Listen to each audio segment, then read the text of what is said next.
ازيكم يا حلوين؟ ايه يا كوكا، عايزه تقولي حاجه؟ ازيكم يا حلوين؟ النهارده احنا كان عندنا عزومه للعيله كلها، وجالنا وسيجا كان نفسهم قوي يحضروا العزومه، بس لسه عندنا يومين امتحانات، حد واثنين، والنهارده الجمعه، فما كانش ينفع النهارده نروح، فان شاء الله ملحوقه في العيد، فقلت خلاص انا هعمل لكم عزومه حلوه في البيت بقى، انا هظبطكم اكل حلو النهارده.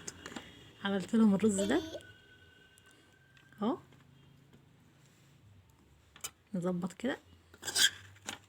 ملحقتش اصور معاكم طبعا عشان مسوكه اللي عماله تتكلم وانا بتكلم دي اهو اهو. ونعمل ايه بقى تاني كده؟ نشيل ده. عزومه دي ولا مش عزومه؟ عزومه وزي الفل، واو.